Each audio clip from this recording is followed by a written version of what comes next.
Hi friends, ఈ video అయితే మీకు యూస్ఫుల్ అవుతుందో అవ్వదని నేను చెప్పను. ఈ వీడియో అయితే గల్ఫ్లో ఉన్నోళ్ళకి, బయట దేశాల్లో ఉన్నోళ్ళకి యూజ్ అవుతుంది. వాళ్ళు మీ ఫ్రెండ్స్ ఎవరైనా ఉంటే ఈ వీడియో షేర్ చేయండి. ఇక వీడియోలోకి వెళ్ళిపోదాం, పదండి.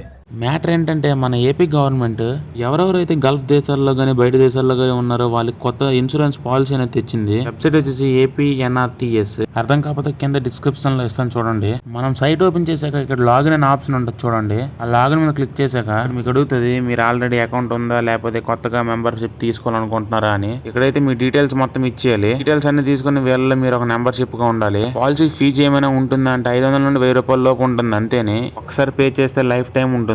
ఇది 5 లక్షల నుండి 10 లక్షల రూపాయల పాలసీ ఇది. నేనైతే మీకు ఏమో అయిపోద్ది అప్లై చేసేయండి అని అన్నం లేదు. మనకంటూ ఒక ఇన్సూరెన్స్ ఉంటుందని చెప్తున్నాను అంతేనే. వీడియోలో అర్థం కాకపోయింటే అక్కడ ఇన్సూరెన్స్ అని ఉంటుంది. ఇన్సూరెన్స్ మీద నొక్కితే ఈ పాంప్లెంట్ అనేది వస్తుంది. ఈ పాంప్లెంట్ మీద ఉన్న హెల్ప్ లైన్ నెంబర్ మీరు మాట్లాడొచ్చు. ఆల్రెడీ నేను మాట్లాడాను. ఈ వీడియో మీరు పక్కగా షేర్ చేయండి. మీకు కాకపోతే ఇంకెవరికైనా అవసరం ఉంటుంది.